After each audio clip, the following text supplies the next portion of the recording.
Last 3 వీడియోస్లో మహావిష్ణువు యొక్క 3 అవతారాల గురించి తెలుసుకుందాం. ఇక ఈ వీడియోలో మహావిష్ణువు యొక్క 4వ అవతారమైన నరసింహ అవతారం గురించి తెలుసుకునే ప్రయత్నం చేద్దాం. భూదేవిని సముద్రంలో దాచిపెట్టిన హిరణ్యాక్షుడిని మహావిష్ణువు వారాహ అవతారం ఎత్తి సంహరిస్తాడు.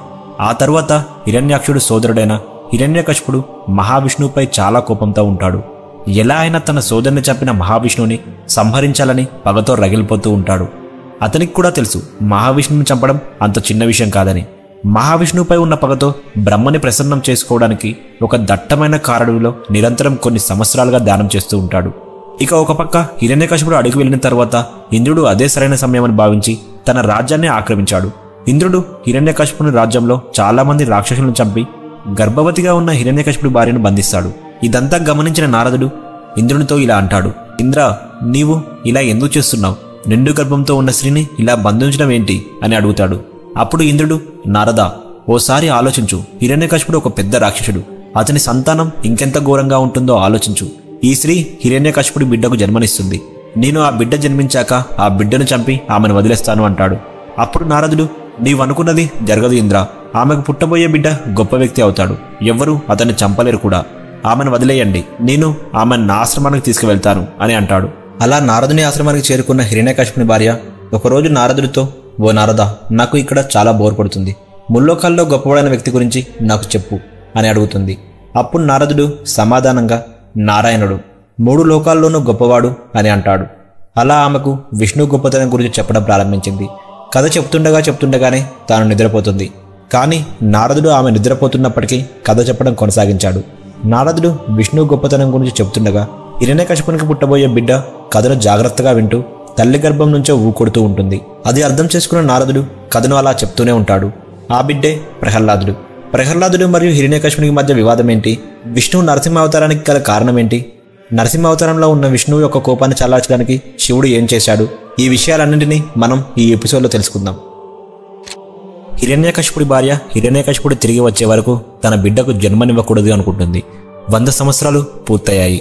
హిరణ్యకశిపుడు తపస్సు చేస్తూనే ఉన్నాడు. అతని శరీరం చుట్టూ చీమల పుట్టలు మరియు చెట్లు ఏర్పడ్డాయి. అతని మాంసాన్ని చీమలు తింటున్నాయి. తన శరీరంలో ఒక అస్థిపంజరం మాత్రమే మిగిలిపోయింది. అస్థిపంజరం మిగిలి ఉన్న దేహంతో కూడా ధ్యానాన్ని చేయడం ఆపలేదు. అతని అంకిత భావానికి ముగ్ధుడైన బ్రహ్మ అతనికి కనిపించి ఒక వరం ఎంచుకోమని అడిగాడు. అప్పుడు హిరణ్యకశిపుడు ఇలా ఆలోచిస్తున్నాడు, నా సోదరుడు వరం అడగడంలో జరిగిన తప్పేంటంటే అతను అన్ని జీవుల పేర్లు చెప్పాడు. కానీ ఇప్పటి వరకు పుట్టకపోయిన కొన్ని కొత్త జీవుల పేర్లు మనం చెప్పలేం. అందుకే ఆ విష్ణువు ఒక కొత్త జీవి రూపంలో నా సోదరుని చంపాడు. నేను ఆ తప్పుని మొమ్మాటికి చెయ్యను. నా సోదరుడు వరాహ అవతారం ద్వారా చంపబడ్డాడు. కాబట్టి నేను కొంచెం తెలివితేటలతో అడగాలి అని ఆలోచిస్తూ ఇలా అడుగుతాడు. పంచభూతాలు అయిన గాలి, నీరు, అగ్ని, భూమి మరియు ఆకాశం ద్వారా కానీ, మానవులు మరియు జంతువుల ద్వారా కానీ, పగలు లేదా రాత్రి సమయంలో కానీ, అస్త్రం ద్వారా కానీ లేదా ఏ శాస్త్రం వల్ల కానీ నా చావు రాకూడదు అని కోరుకుంటాడు. దానికి బ్రహ్మ తదాస్తు అంటాడు. ఇక హిరణ్యకశిపుడు తిరిగి తన రాజ్యానికి చేరుకుంటాడు. అతని భార్య ఒక బిడ్డకు జన్మనిస్తుంది.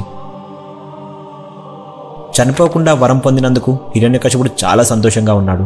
బ్రహ్మ ఇచ్చిన వరం కారణంగా అతనికి మొత్తం ప్రపంచాన్నే గెలుచుకోవాలని కోరిక పుట్టింది. ప్రతి ఒక్కరూ విష్ణు అనే పేరును చెప్పకూడదని ఆదేశించాడు. అతని సోదరి అయిన హోలికతో విష్ణు భక్తులు అందరిపై దాడి చేయించాడు. ఎంతోమంది విష్ణు భక్తులను చంపివేశాడు. అయితే తన సోదరి అయిన హోలికకి ఒక ప్రత్యేకమైన లక్షణం ఉంటుంది. ఆమెను అగ్ని తాకలేదు. ఆమె శరీరాన్ని అగ్ని ద్వారా కాల్చలేము. కాబట్టి ఆమె మహావిష్ణు అన్న పేరు వినబడితే చాలు ఆమె అక్కడికి వెళ్ళి మొత్తం ప్రదేశాన్ని తగలబెట్టేసేది. హిరణ్యకశిపుడు ఒక ప్రత్యేకమైన చట్టం కూడా చేశాడు. నేనే దేవుణ్ణి, అందరూ నన్నే పూజించాలి. విష్ణువు పేరు ఎవరి నోటైనా వస్తే వారిని చంపేస్తా అని అహంకారం చూపించేవాడు. ఒక పక్క హిరణ్యకశిపుడి కొడుకైన ప్రహ్లాదుడు అన్ని వేదాలను, వాటిలోని సారాన్ని, అపారమైన జ్ఞానాన్ని నేర్చుకున్నాడు. ఒకరోజు హిరణ్యకశిపుడు సంతోషంతో తన కొడుకైన ప్రహ్లాదుని పిలిచి, నీవు ఏం నేర్చుకున్నావో చెప్పు అని అడుగుతాడు. ప్రహ్లాదుడు దానికి సమాధానంగా, ఈ ప్రపంచం మొత్తం విష్ణువుతో నిండి ఉందని తెలిసింది. హరి అనే పేరు గొప్పదని నాకు తెలిసింది అని అంటాడు. హిరణ్యకశిపుడు షాక్ అయ్యాడు. హరిభక్తులందరినీ నేను వధిస్తుంటే నా ఇంట్లో నా కొడుకు రూపంలోనే హరిభక్తుడు ఉన్నాడా అని ఆశ్చర్యపోయాడు. ఆశ్చర్యంతో ఉన్న హిరణ్యకశిపుడు తన కొడుకుతో, ప్రహ్లాద, విష్ణువు మన శత్రువు అని అంటాడు. దానికి ప్రహ్లాదుడు అంగీకరించాడు. అప్పుడు హిరణ్యకశిపుడు, విష్ణువు నీ మామను చంపాడు. నీవు అతన్ని ఎలా పూజించగలవు అని అడుగుతాడు. దానికి ప్రహ్లాదుడు, నా మామ చెడ్డవాడు కాబట్టి విష్ణువు అతన్ని చంపాడు. విష్ణువు చేసింది సరైనదే, నీవు దానికి కట్టుబడి ఉండాలి అని అంటాడు. అప్పుడు హిరణ్యకశిపుడు, నీవు మళ్ళీ విష్ణువు పేరు చెప్తే నేను నిన్ను చంపేస్తాను అని అంటాడు. అప్పుడు ప్రహ్లాదుడు, నువ్వు చంపడం కాదు, నేను చనిపోవడం కాదు, అంతా హరియే. ఎందుకంటే హరి నీలో ఉన్నాడు, నాలో ఉన్నాడు. ఒక హరి మరొక హరిని ఎలా చంపగలడు అని ప్రహ్లాదుడు అనడంతో ప్రహ్లాదుడి మాటలు విన్న హిరణ్యకశిపుడికి ఏం చేయాలో అర్థం కాలేదు. మీరు విష్ణు పేరుని ప్రపంచం నుంచే తొలగించాలి అనుకున్నారు, కానీ మీ సొంత ఇంట్లో ఒక గొప్ప విష్ణు భక్తుడు ఉన్నాడు. ముందు మీ స్వంత ఇంటిని శుభ్రం చేసుకోండి, తరువాత ఇతరులను శుభ్రం చేయండి. ఇలా ఈ ప్రపంచం మొత్తం నన్ను అవమానిస్తుంది, నా గౌరవం పోతుంది, గౌరవం కొడుకు కంటే ముఖ్యం అని అలా ఆలోచించిన తర్వాత హిరణ్యకశిపుడు, సైనికులారా ఈ బాలుణ్ణి చంపండి అని ఆజ్ఞాపిస్తాడు. హరిపై ఉన్న కోపంతో తన సొంత కొడుకునే చంపాలనుకున్నాడు. సైనికులు సరే అని చెప్పి ఆ బాలుని చంపడానికి తీసుకువెళ్తున్నారు. మొదట సైనికులు ప్రహ్లాదుని సముద్రంలో ముంచారు. అయినా ప్రహ్లాదుడు చనిపోలేదు. దాంతో అతనిపై బాణాలు ఉపయోగించారు, ఆయుధాలతో పొడిచారు. అయినా ప్రహ్లాదుడికి చిన్న గాయం కూడా కాలేదు. ఇక సైనికులకు ఏం చేయాలో అర్థం కాక చివరికి ఏనుగులతో కూడా తొక్కించడానికి ప్రయత్నించారు. అయినా ప్రహ్లాదుడు తిరిగి నవ్వుతూ బయటికి వచ్చాడు. చివరికి సైనికులందరూ కలిసి పర్వతంపై నుంచి ప్రహ్లాదుని కిందికి తోసివేశారు. పర్వతం నుంచి కింద పడిన ప్రహ్లాదుడికి చిన్న గాయం కూడా అవ్వలేదు. చిరునవ్వుతో తిరిగి వచ్చి హరి అని అంటాడు. ఇక సైనికులకు ఏం చేయాలో అర్థం కాక వారు ప్రహ్లాదుని తిరిగి హిరణ్యకశిపుని వద్దకు తీసుకువెళ్తారు. సైనికులందరూ కలిసి ప్రభు, మేము ఇతన్ని చంపలేము అని చెప్తారు. ఇక హిరణ్యాక్షుడు కోపంతో తన సోదరి హోలికను పిలిచి ప్రహ్లాదుని గట్టిగా పట్టుకొని నిప్పు మీద కూర్చో అని అంటాడు. ఆమె సరే అని చెప్పి అలాగే చేస్తుంది. హోలిక ఇనుము లాంటిది. ఇనుము కూడా కొంత టెంపరేచర్ వరకే వేడిని తట్టుకోగలదు. ఆ తరువాత ఒక బ్రేకింగ్ పాయింట్ దగ్గర ఇనుము కూడా కరగడం మొదలవుతుంది. అదేవిధంగా మహావిష్ణువు అగ్ని యొక్క వేడిని విపరీతంగా పెంచాడు. ఆ వేడి హోలిక కూడా తట్టుకోలేకపోయింది. ఇక తను కూడా ఇనుములా కరగడం మొదలుపెట్టింది. చివరకు హోలిక అగ్నిలో కాలి బూడిదవుతుంది. తను విష్ణు భక్తులను ఎలా అయితే చంపివేసిందో చివరికి తన చావు కూడా అలానే ముగిసింది. విష్ణు ప్రహ్లాదుడికి చిన్న గాయం కూడా కాకుండా జాగ్రత్త పడ్డాడు. చిరునవ్వు నవ్వుతూ ప్రహ్లాదుడు అగ్ని నుంచి బయటకు వచ్చాడు. హోలిక చనిపోవడంతో విష్ణు భక్తులు, ప్రజలు చాలా ఆనందంతో హోలీని జరుపుకుంటారు. ఇక హిరణ్యకశిపుడు ప్రహ్లాదుడిపై కోపంతో, నీవు నా సోదరిని చంపావు, ఇక నీ హరి నా సోదరిని చంపాడు. అయినా ఆ హరి పిరికివాడు. 3 లోకాల్లో వెతికాను, ఎక్కడా కనిపించలేదు. నాకు భయపడి ఎక్కడికో వెళ్లి జాక్కున్నాడు. నీవు అలాంటి వ్యక్తిని ఎందుకు పూజిస్తున్నావు అని ప్రహ్లాదుడిపై కోపంతో అరుస్తూ ఉన్నాడు. దానికి సమాధానంగా ప్రహ్లాదుడు శాంతంగా, నీవు ఎక్కడెక్కడో విష్ణువు కోసం వెతుకుతున్నావు, కానీ విష్ణువు నీ హృదయంలోనే ఉన్నాడు. విష్ణువు ప్రతి చోట ఉంటాడు. ఈ ప్రపంచమంతా విష్ణుమాయ అని అంటాడు. దానికి హిరణ్యకశిపుడు నవ్వుతూ, సరే విష్ణువు ప్రతి చోట ఉన్నాడు అంటున్నావు, నేను ఈ గదిలో ఎక్కడైతే వేలు చూపిస్తానో అక్కడ నాకు నీ విష్ణువు చూపించు. నీవు నాకు విష్ణువును అందులో చూపించలేకపోతే నీవు అతన్ని పూజించడం మానివేయాలి అంటాడు.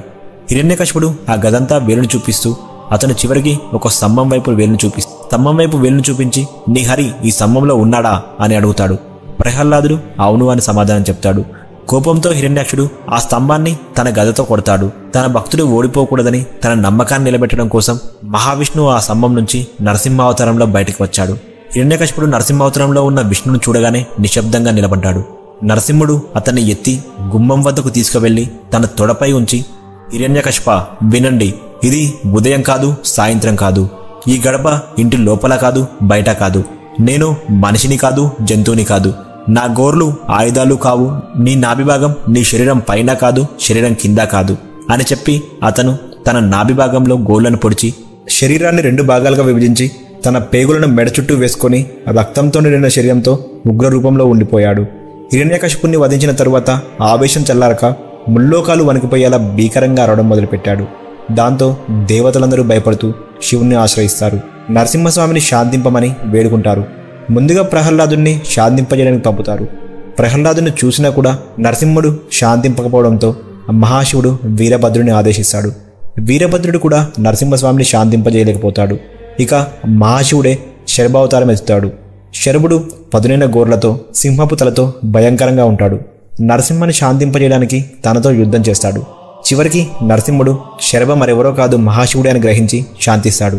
ఆ తర్వాత శరభావతారంలో ఉన్న మహాశివుడు నరసింహుణ్ణి తనలో ఐక్యం చేసుకుంటాడు.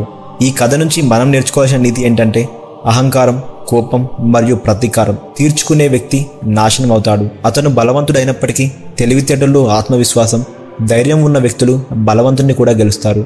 లక్ష్మి డబ్బు మరియు ఆనందానికి చిహ్నం. ఉగ్రస్వరూపంలో ఉన్న నరసింహస్వామిని చేరుకోవడానికి లక్ష్మీదేవి ఎలా అయితే భయపడిందో అదేవిధంగా కోపంలో ఉన్న వ్యక్తులను డబ్బు మరియు ఆనందం చేరవు. ఇక ఈ వీడియోలో మహావిష్ణువు యొక్క 4వ అవతారమైన నరసింహ అవతారం గురించి తెలుసుకున్నాం. నెక్స్ట్ వీకెండ్ ఇంకొక అవతారంతో మళ్ళీ కలుద్దాం. మహావిష్ణువు మొదటి 3 అవతారాల గురించి తెలుసుకోవాలి అనుకుంటే ఇక్కడ క్లిక్ చేయండి. చివరి వరకు వీడియో చూసినందుకు ధన్యవాదాలు. ఈ వీడియోని లైక్ చేసి ఇప్పటి వరకు మన ఛానల్ని సబ్స్క్రైబ్ చేసుకోకపోతే సబ్స్క్రైబ్ చేసుకోండి.